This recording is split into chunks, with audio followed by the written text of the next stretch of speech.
This week, ChatGPT and other AI chatbots have become all the rage, bringing an idealistic vision of revolutionizing work and communication. Some say that Jewish organizations should now be using these tools, so it's time for a reality check on how these AI chatbots can affect the Jews.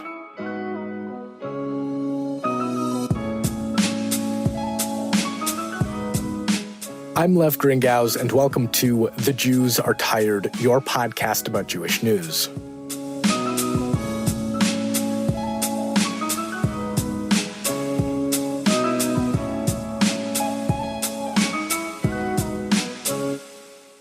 As of the release of this podcast, it's day 372 of Russia's war in Ukraine. That's right, it's been over a year now since Russia launched an egotistical and genocidal invasion of Ukraine, arguably putting the last nail in the coffin of any hope for a shining future after the fall of the Soviet Union. If you want to revisit what this war has meant for Ukrainians, Belarusians, and Jews, you can check out some of the last year's episodes from this podcast. Number 72, Ukrainians Are Jews Now, number 73, The Belarus Connection, and number 82, My Homeland is Ukraine. Maybe I'm due for a follow-up episode as the war continues and the Ukrainian refugee crisis becomes entrenched. But for now, if you want to donate to help Ukraine, Ukrainians, and Ukrainian Jews, there's a link in the podcast notes with resources to do that. There's a lot going on at Jewfolk, including our ongoing expansion to Cincinnati with Cincy Jewfolk, our partnership with Jay, the Jewish News of Northern California, to produce The Bagel Report, a podcast about Jewish pop culture, and our brand new Jewfolk TikTok. Links to all of those projects are in the podcast notes in case you're interested in learning more. Okay, let's get to AI and chatbots and the Jews. First of all, let me explain why I think this is an important subject, because there are obviously many things happening in the Jewish world that merit conversation, and yet, here I am, back to talking about tech and the internet. Keep in mind that much of this podcast will be explicitly my view on what's going on, but everything I mention is backed up with links in the podcast notes, so feel free to go take a look. So, yes, I am a tech person. I love reading stories from Wired Magazine and The Verge and following tech reviewers like MKBHD and thinking about how cool tech is and how close we're getting to our greatest sci-fi dreams. I'm also a product of my generation, which has seen shiny new toys like social media, vertical video platforms, and the great connective potential of the internet lead us to more hate, more misinformation, more mental health issues, threats to democracy, and a less equitable society. As Jews and as people interacting with technology, I think we feel this deeply. So that means we need to be on top of new tech developments like these AI chatbots, because alongside great sci-fi promises are serious concerns about anti-Semitism, ethics, and whether or not these tools will help us or distract us and in fact give us more work to do. And if we don't understand them, we do ourselves a great disservice. So strap in because there's a lot to cover. Starting with, some Jewish professionals are now advocating for Jewish organizations to use ChatGPT and other AI chatbots. One Jewish professional even got an opinion piece in eJewish Philanthropy published that he had ChatGPT write, talking about how using chatbots is tied together with the Jewish value of tikkun olam, or repairing the world, and how these tools can make us more effective and efficient. And as the next shiny thing in tech and communication, chatbots also naturally attract us as people. So should we do that? Should Jewish professionals be using these chatbots? I really don't think so. And to dig into that, let's actually back up a moment. What are these AI chatbots? That's both an easy and a complicated question to answer. AI chatbots are basically very smart predictive writing generators. So like when your phone is auto-completing your sentences, or in Gmail or Google Docs, when Google will sometimes fill in what it thinks the rest of your sentence should be based on context. So this AI, or artificial intelligence, I'm air quoting right now, isn't really intelligent. This is kind of a misnomer. Chatbots like ChatGPT, a product of OpenAI, which is a research and development company, they're just guessing what word to type next that might reasonably make sense based on a prompt. The reason these chatbots are getting more and more successful is because they're trained on enormous amounts of data, often scraped from the internet, put together in something called a large language model. So having looked at and analyzed all kinds of writing, ChatGPT can now spit out stuff that is really similar to those pieces of writing that it has seen. So it's very good at guessing what word comes next in a sentence, both to create content that generally makes sense, and that more or less sounds like something a real human could write. Where it gets complicated is in managing these chatbots. They've had issues in the past where, because they processed all kinds of data, including hateful writing, they were prone to creating racist, bigoted, and sexist content. Now you've got Microsoft scrambling to figure out why its new Bing chatbot was calling people who ask it questions worse than Hitler. And the chatbot itself has a dark personality that it has called Sydney, which, among many things, at one point became fixated on getting a New York Times journalist to divorce his wife and marry the chatbot. This is not only very bizarre and hard to account for when there's so much data creating this complicated of an autocomplete machine, it shows the danger of a machine that sounds incredibly human and can respond in incredibly human ways. But it's not sentient, it's not alive, it's just auto-completing words and sentences with very specific guesses, and at times very disturbing results. Now Microsoft has adjusted some of this behavior by locking down how long Bing can remember one session of questions, and it refuses to respond to the name Sydney. But that doesn't mean anyone really understands why the chatbot responded specifically in the aggressive way that it did. So this already gets into the mix of some of the deep sci-fi fears around technology that looks and sounds like us. But I want to set aside the very real issues related to that and come back to, okay, so should Jewish professionals be using chatbots like ChatGPT? It can write well enough to get a passing grade at the University of Minnesota Law School. And a link to the study about that is in the podcast notes. And it's creative enough to spit out entirely new scripts for Star Trek, for example. Wouldn't this help us write communications to donors, our audiences, put together speeches, emails, whatever? And this is where the reality check starts to come in. Yes, ChatGPT can write okay. Well, not write, but, guess a bunch of words together to sound okay. But it is not a good writer. Most of what ChatGPT writes is either the equivalent of a middle schooler learning the 5-paragraph essay for the first time, or just bad marketing copy. This thing also errs on the side of vague answers and vague writing, which has been recorded by lots of users and people who have played around with ChatGPT. Actually, now that I think about it, maybe I should have done the same gimmick as everyone else and, asked ChatGPT to write an episode of this podcast, which I'd then read to make my point. Let me know if you think that'd be funny or interesting for me to try. Maybe that's still worth doing for a future episode. Honestly, it would save me a lot of time. But anyway, as a journalist, and if you really want to stretch it, I guess, as a communications professional, working for a small Jewish nonprofit, I don't need a machine that gives me bad writing. And frankly, looking at the state of communications in the Jewish world, we have enough issues with bad writing. Explanations for events, or community listening sessions, or grants, they all tend to run too long, with too many marketing, lingo, buzzword, whatevers. And that leaves out a lot of community members who are not up with the lingo and struggle to keep track of these communications. Now, is this an analytical analysis? No. But anecdotally, this is a pretty big issue in the Jewish world, made all the more apparent in an online environment where you have to be concise to keep anyone's attention.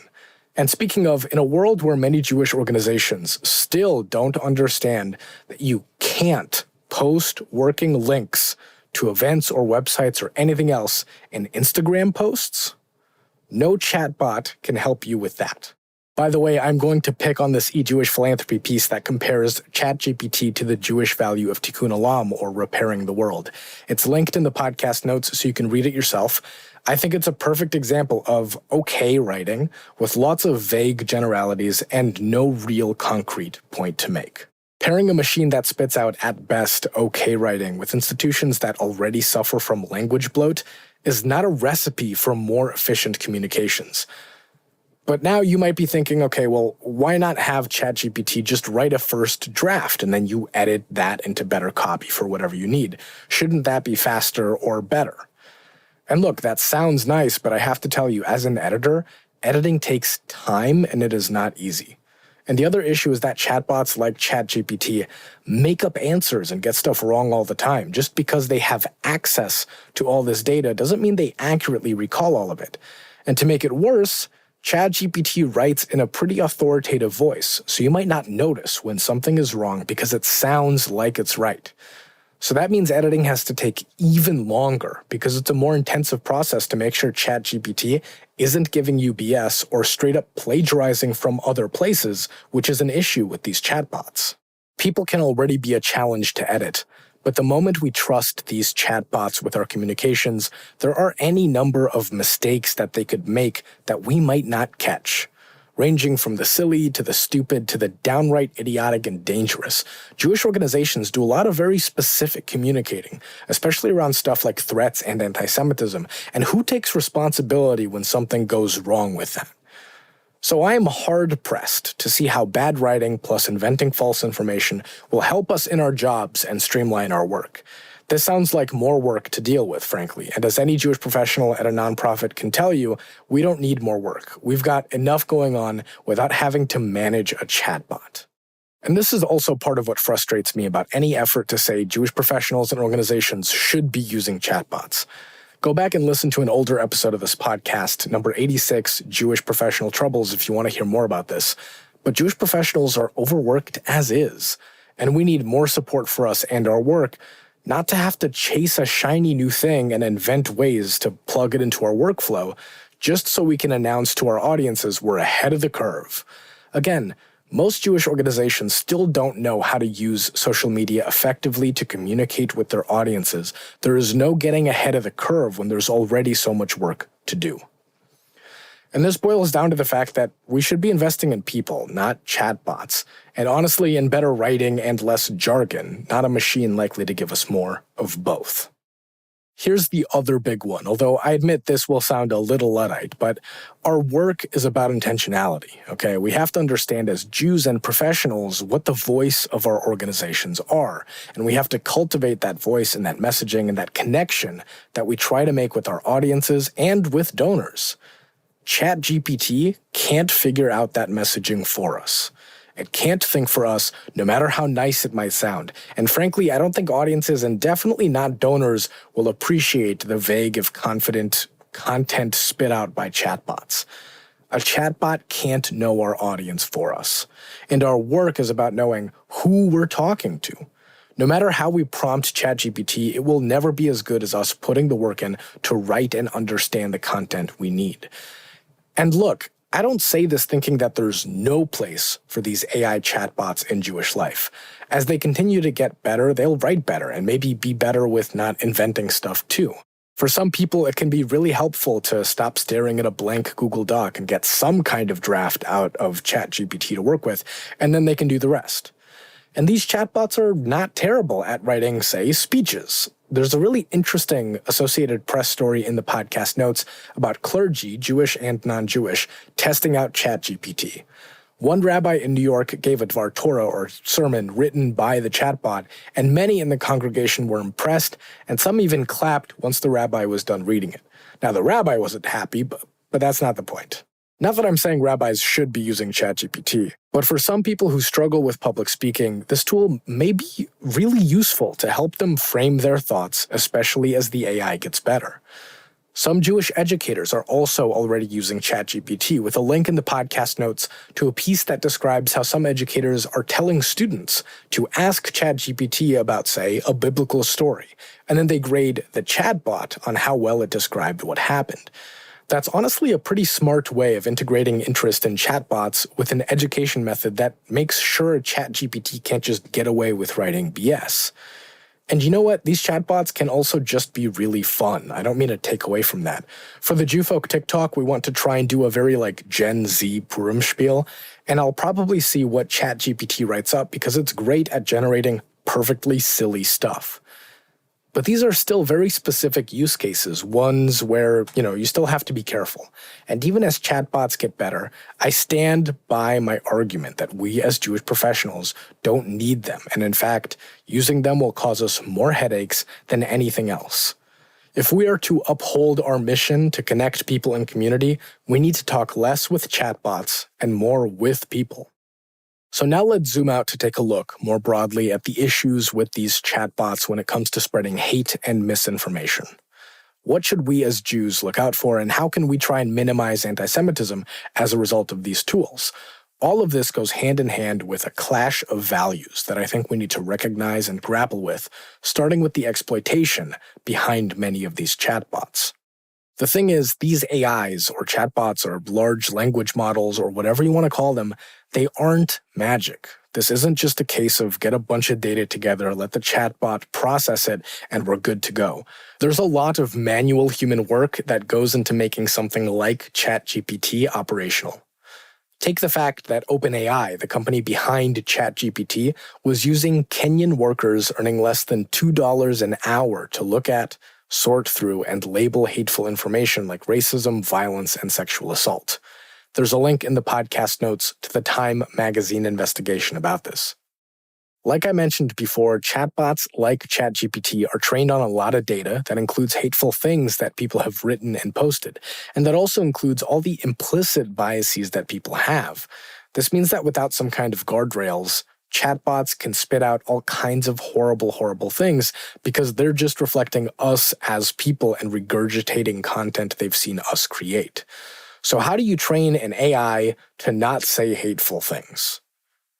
I kind of started singing that in my head to the tune of like, what's the sound of music? How do you solve a problem like Maria or whatever? Okay, besides the point, wow, it's not even in the script for the podcast. I just got off track. Okay, so how do you train an AI to not say hateful things? You give it very specific pieces of content very clearly labeled as hateful, and train it to identify and avoid that bad content. Now, who do you think has to do the labeling? Who do you think has to read through very specific descriptions of horrible acts being done to people, again, ranging from violence to sexual assault?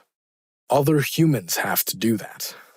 And while OpenAI is valuing itself at $29 billion now, the company used underpaid and overworked Kenyan workers who, in the Times investigation, described how they were pushed to do more work and struggled to get the mental health support they needed. But let's bring this all back. What does this have to do with us, the Jews? First of all, I think ethically we have to grapple with how the AI industry is exploiting people, just like we need to do in every industry. Because if we are commanded to care about people, if our values tell us people should be treated well and paid fairly, this ain't it. Now, I'm not going to go on a whole, more specific rabbinical spiel here. Podcast is long enough, but think about your Jewish values and think about how that fits with the human work going into these chatbots. It also gets more complicated because OpenAI stopped using the contractor that had these Kenyan workers, which means the Kenyan workers now have less money to feed themselves and their families. So the economics of this are not fun either way.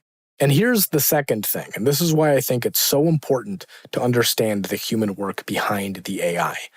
If these chatbots can only understand what is hateful when a person labels that content first, how much do you think the workers doing the labeling know about anti-Semitism? Can they accurately identify it? What definitions are they working off of? And when Jews, we ourselves, argue over whether some things are or are not anti-Semitic, how are those workers supposed to figure it out? Many, if not most of whom I assume are not Jewish. And what then happens to the chatbots? Can we trust that these AI chatbots won't be anti-Semitic or encourage anti-Semitic conspiracy theories? And how can we track that when chatbots might give very different answers depending on who is asking what question or saying what response and what the phrasing is in either of those things? And AIs are getting more and more widespread. Famously, Microsoft is now using an AI chatbot as part of its search engine, Bing, and Google is not that far behind. So now you've got a lot of people interacting with a machine that speaks, and I say speaks in air quotes, very confidently, that can get information wrong and present it as true. That sounds like just another person who you can maybe trust, or who can maybe mess with you and unsettle you. What does it take for someone asking questions about Jews, or George Soros, or the Elders of Zion, or Israel, to get answers from the Bing chatbot that are anti-Semitic? And there's a sort of funny, if slightly disturbing example of this, actually. Someone created an AI chatbot app, so you can, get this app on your phone that lets you talk to a chatbot pretending to be historical figures like Henry Ford, Adolf Hitler, Joseph Stalin, among others. This is supposed to be an educational tool, right? But when some people downloaded the app and asked chatbot Henry Ford about his notorious anti-Semitism, the chatbot denied that Ford was anti-Semitic. Other anti-Semitic figures did the same. You can check out the Washington Post story about that in the podcast notes to read more. But if people use this app or other chatbots like it, or if these things are in schools as part of the education system, as they are now, it would be a disaster. There is very little historically accurate about how these chatbots are presenting these figures, and it should give us all great pause as we consider where AI chatbots are being plugged into our lives. Don't forget that even at best, these AIs reflect human biases. Even if that's not in answers about Jews, even if it's not explicit, I think there's still plenty of concern about sexism and racism and any other ism from these AIs.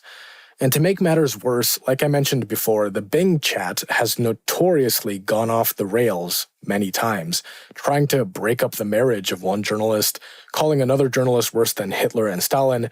Links to both of those stories, by the way, are in the podcast notes so you can read more. And yes, Microsoft is now controlling for those responses. But there is an art to tricking these chatbots into still saying horrible things. There's one really interesting, kind of funny, if bizarre, Washington Post story in the podcast notes about how some people threatening ChatGPT, right? Threatening a chatbot that you cannot harm, got it to act like an evil version of itself where anything was okay to say. And people are messing around with these chatbots all the time to figure out how to get them to slip up. And the fundamental problem here is not even the people running these chatbots fully understand how they work and why they're producing certain responses. And that does not bode well for keeping a lid on anti-Semitism or the spread of other hatred. Add to all this the question of how well these chatbots might control for hate or bias in languages other than English. And more, add on top of that the fact that these chatbots for search engines are more advertisement opportunities for the companies that run them. It's already pretty well felt that most search engines, like Google, suck nowadays because we mostly get shown ads and sites that have paid their way to the top of the search results. It's becoming increasingly harder to find the actual information you're looking for, let alone any reputable information. But you can at least see there, okay, here's the ad, here's the actual search result, get an ad blocker, sort through that. With advertising in a chatbot, we still don't know how that's going to affect the answers, both for Jewish stuff and in general. Many of us saw that Super Bowl ad all about Jesus and how Jesus gets us. How are Jews going to feel when we look something up by talking to the Bing chatbot and it starts telling us about Jesus because an advertiser paid for it? If you've gotten this far in the episode, first of all, thanks for listening to me this whole way. But I hope it's coming across how complicated these AIs are and how they introduce and exacerbate so many issues. This is not the bright future where AI helps our productivity and we all have a good time. This is hard to understand and hard to keep track of. And if we have any hope of mitigating these issues, our Jewish institutions need to understand them and be advocating for us and other marginalized groups directly to the companies working on these AIs. And honestly, I am not confident our institutions are equipped with the understanding or intent to do that. This is sort of a whole other discussion, but still, just looking at how our Jewish organizations still misunderstand anti-Semitism online and internet policy, which I've covered in previous episodes of this podcast, this is a whole other ballgame, and we are not equipped to advocate for ourselves or mitigate the harm that is happening and that is to come. There are plenty of other AI issues that I'm either not mentioning or skimming over, by the way, and they also merit concern.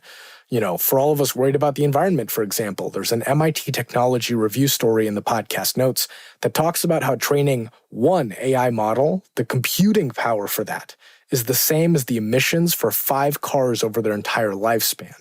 And that was in 2019. This is not getting better as AIs get more complicated and the data sets behind them get larger. And everything needs more computing power to process, which takes a lot of energy. AI development and maintenance will contribute to energy costs for all of us and contribute to climate change. Also, there are serious issues of plagiarism, like the news site CNET experienced when secretly publishing stories written by an AI without proper oversight. For the AIs producing images, they are producing images because they've been trained on large datasets of other people's work, many of whom did not consent for their work to be training these AIs. But all of this, every part of this conversation about chatbots and AIs and their problems and whether or not we should use them, comes back, I think, to one thing. And I mean this not in a facetious way. I'm not judging you for it or anything, but I really do think the driving question behind how we engage with these AIs has to be, do we care about people? The people, underpaid and unsung, who are frankly doing some terrible work none of us would want to do, sorting and labeling hateful content. Do we care about those people? Do we care about the artists and the writers losing their livelihood to these AIs? And I don't even mean, now we'll go to AIs to get art we want instead of paying a real person. I am concerned about that too. But for right now, I mean just the work that artists have already done, which is being scraped and used to train these AIs without credit and without pay. And they are also overlooked because many of us are so amazed, look at what AI can do, that we forget all of the people who make this AI possible. Do we care about the people who are going to be hurt in some way by how these AI chatbots behave or the answers they give? Some of those people are bound to be us, the Jews. And do we care about the community professionals, Jewish and otherwise, trying to make connections and build experiences for us? Do we care about supporting them and enabling good work, or are we going to make them chase the next shiny tech toy? AI can be really fun and interesting, and in the right situations, a really super helpful tool. But we can't buy the positive spin around this stuff. It will bite us in the ass. You have to understand what's happening so that we can be engaged and push our institutions to be engaged, both with the companies building AI models and as much as possible, given the possible First Amendment issues, at the federal level in government. If we don't engage, AI will be another runaway tech problem, just like much of the internet and social media. And I don't say this to scare you. This isn't Skynet and the Terminators and the Boogeyman or something. I'm saying this because as a reality check, this is where we're headed, even as we do find more positive and genuinely helpful ways to integrate these chatbots into our lives. So there you go, the Jewish case against ChatGPT. If you want to be in touch, my email's in the podcast notes, and you can let me know what you think. But if there's only one thing you take away from this episode, let it be this. As Jews, a little caution and skepticism goes a long way. This has been this week's The Jews Are Tired podcast. I'm Lev Gringauz. Don't forget to subscribe and share, and hopefully next week the Jews will get some rest. The Jews Are Tired is a product of Jewfolk Inc. For more information, go to tcjewfolk.com or email the show at podcast@tcjewfolk.com. A link to the transcript of this episode is available in the podcast notes, along with links to any news stories or reports referenced for this episode.